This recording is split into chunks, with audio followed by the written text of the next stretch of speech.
Hey, welcome to this new lecture, and here we are continuing to build our books or program that stores and retrieves book records from a database.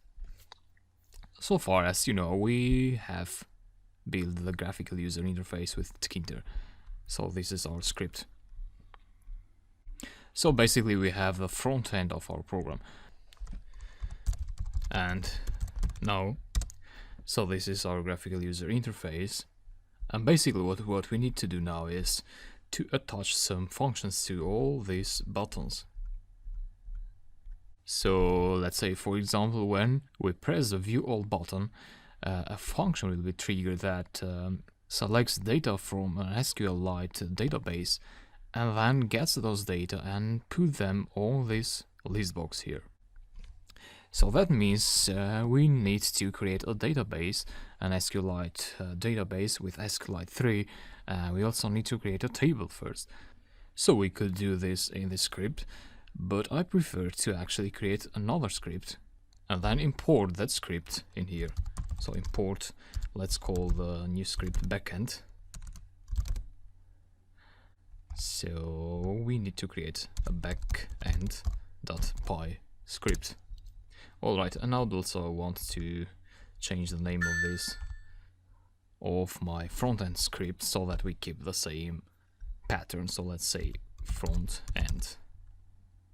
Alright, so we are in the front-end script now, and here we are in the back-end script. So what that means is, let's say you create a view function, so that selects data from the database, and you create that function here, and then you go to the view all button, and then you would add a command parameter here, and that would be equal. So let's say command, just to give you an idea, command equals to backend and the name of the function. So something like that. Alright, hope this makes sense. However, for now it would be great if we forget about this script. So we need to keep in mind the graphical user interface, but it's good not to interact with these widgets for now. So what we do instead is print out the outputs of our functions, the functions that we'll build, as strings in the command line here. So we'll not throw those data in the list box, but in the terminal here. Alright, let's start coding. Import SQLite 3. That's the first thing you want to do. And I'll keep an image of the graphical user interface here so that it's easy for you to refer to it. So we need to create a view function, but before that I would like to create a database, so a connection to a database, and I would like to put that inside the function. So let's say function connect, and we have a connection object. So that would be a SQLite 3 connect, and let's call the database books.db. Alright, so we establish a connection to the database. Then we define a cursor object, like that. And next we need to execute an SQL statement. So cursor object execute, and inside double quotes we input the SQL statement. So we have a database, and we also need a table in the database where to store our book information. Now think about that. When you give this program to a user, they will execute the program, and every time they execute the program, your script has to check if there is an existing table in the books database. So if there is a table, you say don't create the table. If there is not a table, you'd want to create the table. So create table if not exists, and let's call the table book, just to differentiate it from the database name. And then you'd want to pass some parameters. The first parameter I would like to pass is the ID. So don't confuse this with the ISBN number, the book identification. This is just a number that will start from 0 and it will auto increment by 1, so that we we have control of how many records we have in the database. So it's a good idea to have this ID here, and that would be an integer, and you need to set it to primary key. So that's a mandatory column in your table. Then you have title as text, author as text, year as integer, and ISBN, that's an integer as well. Alright, that's it. You want to commit your changes and then close the connection. Alright, so we created a connect function. Later when we will run this script, so the front-end script, and then you import backend, this script, the script of the backend, so the code of the backend will be read by Python. But if you haven't called this function, this code will not be executed. So what you want to do instead is have this function executed anytime you execute this function. So you execute frontend, and this imports backend, so it executes all the code, and this line here is executed, so the function will run anytime you run frontend. Alright, I hope that makes sense. Or let me quickly explain that better. So we have an a.py script and we have a b.py script, and in the a.py script we import the b script, and what we have in the b script is a function foo that prints out something on the screen.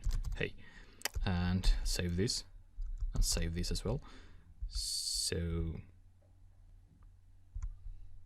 So when you execute a.py, nothing happens for now because you have just defined your script. But if you call this script here, alright, foo, save, and execute a again, this time you will get the output of the function. So that's the idea. Thanks. And back to our real world script. Alright, now we have the connect function. And let's start by creating an insert function, so a function that will insert some data in the database. So I'm starting with the insert function because that's an easier function than the other one. So I'd like to start from the easy things first. Def insert. So that's how I call my function. And think about that. You have 4 entries there. So you expect from the user to enter a title, author, and year, and an ISBN number. So you want to pass 4 parameters here. And ISBN. Alright. And then of course you need to connect to the database.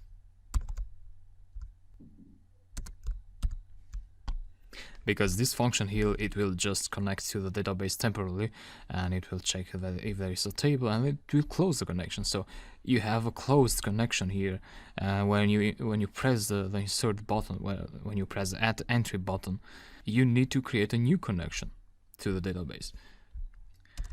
And let me go ahead and get these 2 lines as well, because we need them too. Alright, and here is where we execute our specific SQL statement inside quotes. So what the add entry button will do is insert into book, so the table book, values. And here is a trick now. We have an ID here, so this is an auto increment value, so we don't have to pass that manually. And what we can do instead is pass a null value here, and Python understands that, and it will create the ID automatically. And then we have 4 question marks, 1 for each of our values.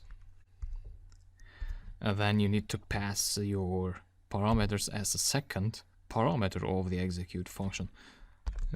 So as a tuple here, title, author, year, and ISBN. Alright, let me write another function, and then we execute the script to try it and see how it is going. So def, let's say the view function. So this will fetch all the rows of the table. So we copy this and put them here. So we connect to the database, create a cursor object, and then we execute an SQL statement. And then, because this will be a select statement, so we will not perform any changes to the database, so we don't need a commit method here. And this is actually quite simple. Select all from book. So you actually need to return your selection as a tuple, and then you grab that selection and you put that in the list box. So you want the view function to return a tuple. So let's say rows equals to cur fetch all, and then you can close the connection, but your data will remain stored in the rows variable, so you can just return rows here. Alright.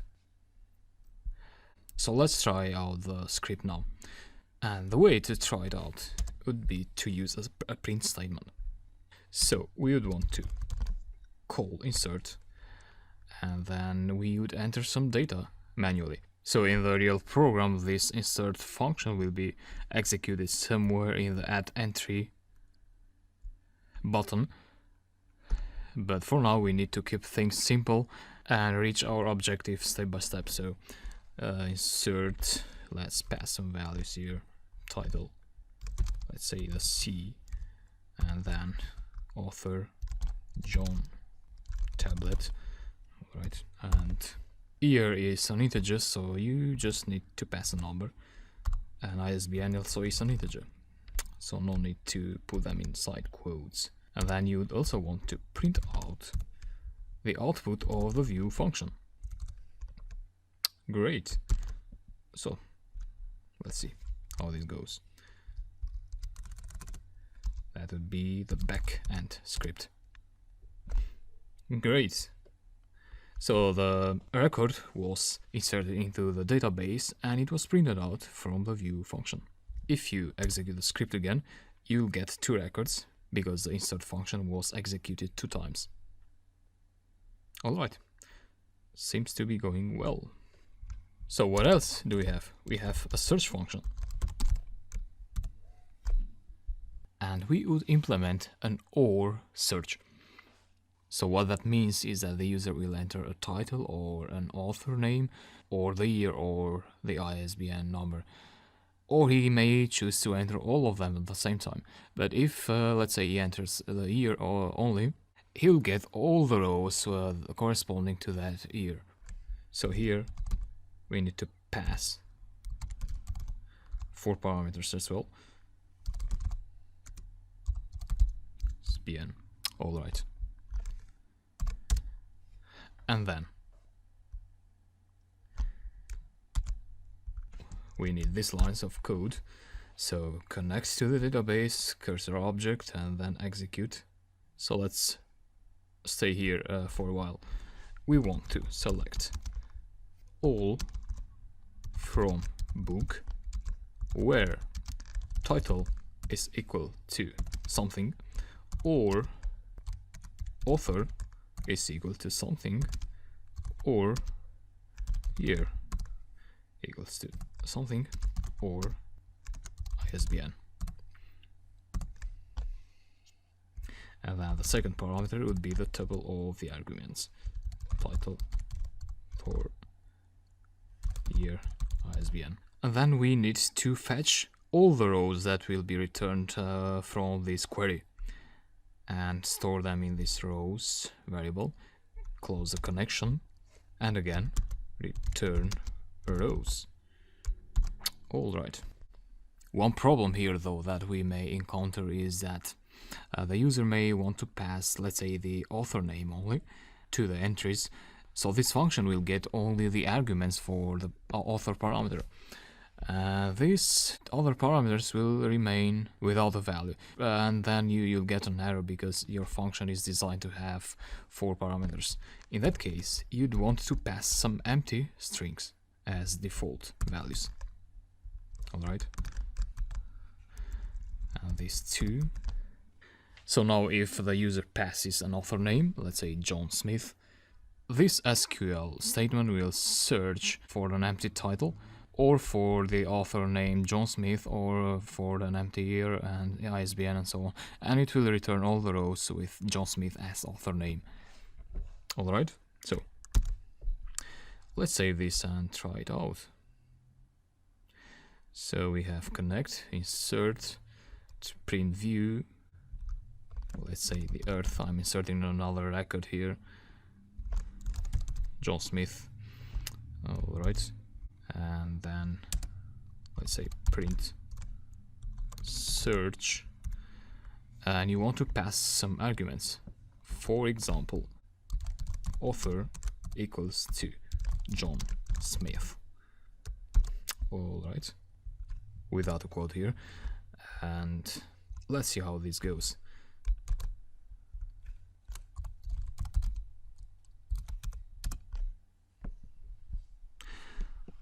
So we got here this list of rows from the view function, because we also have the view function here, and then the search function returned this row for us. So the row with ID 3 and with John Smith as author. So that is working well. Let's go ahead and build a delete function now. So let's think about how the user wants to delete a record. So most probably they would want to see some records in the list box, and then they would want to select one of the records, let's say the record for ID 3, the earth, John Smith, etc. So they would select that and then would press the delete button. So that means we would want to first grab the list selection, so the selection from the list box. We would grab that as a tuple, but we'll think about that later. So we'll grab that as a tuple, and then that tuple has a unique identification number, so the ID. So we would want to refer to that ID and then go to our database table and delete the row with that ID. So hope that is not very confusing. And in the delete function, so we would expect the ID of the tuple that the user will select. And then we would want to have this code and start from there. So connect to the database cursor object, execute a statement. Alright, let's see how this goes.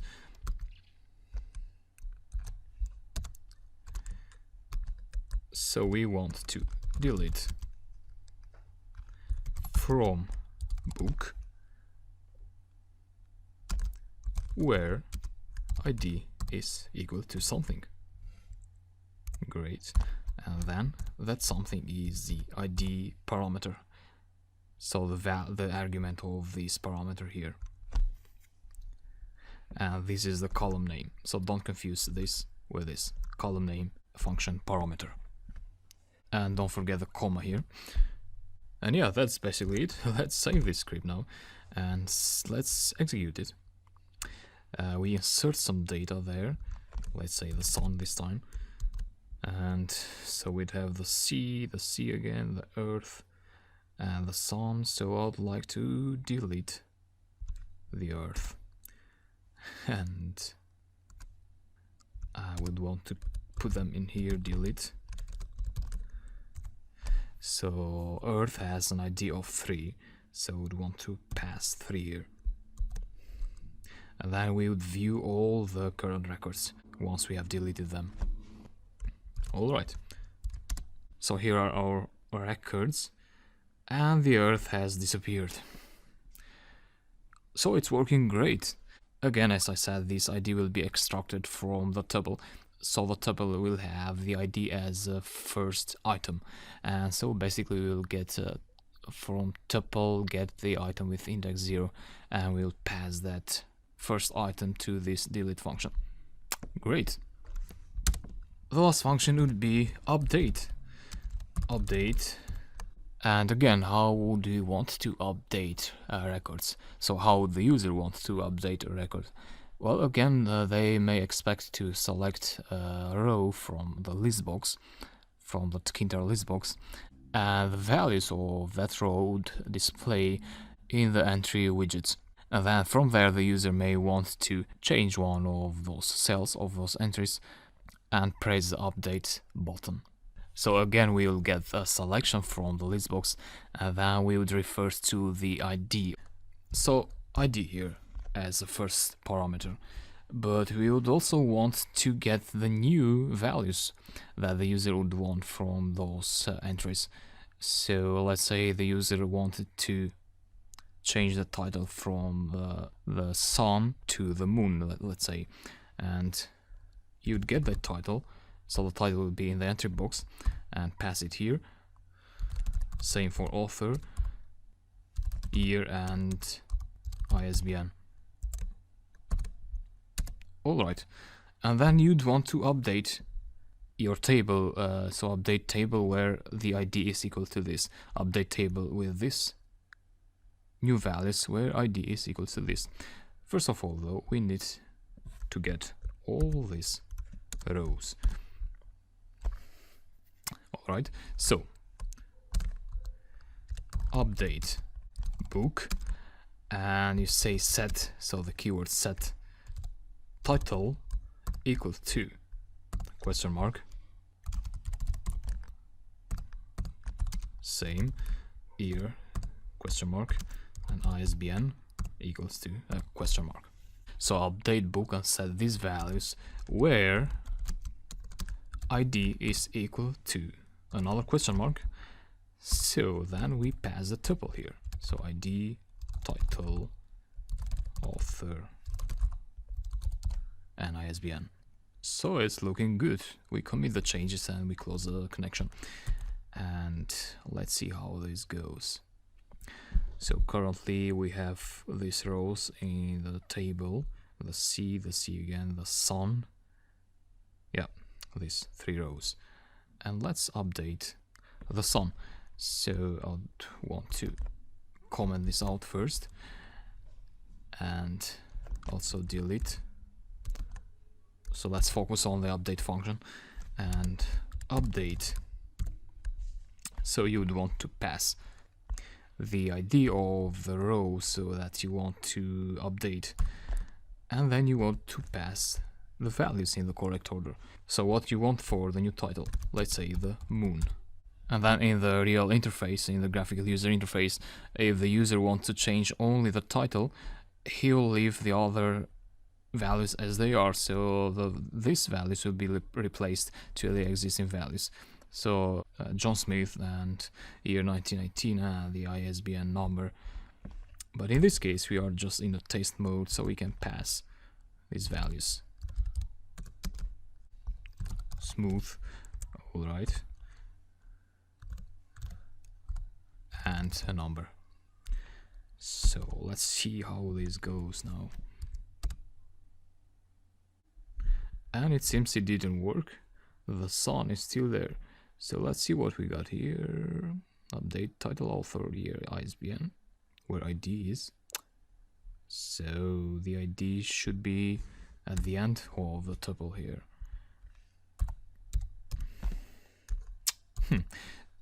Because you know we put them in the correct order that we have set here. So let's try this out again. Now it's working. So the ID 4 was replaced to the moon, John Smooth, and the other values. Great, so I think we have the backend script ready. And what we need now is attach all these functions to our buttons. So we still have work to do, and we'll do that in the next lecture.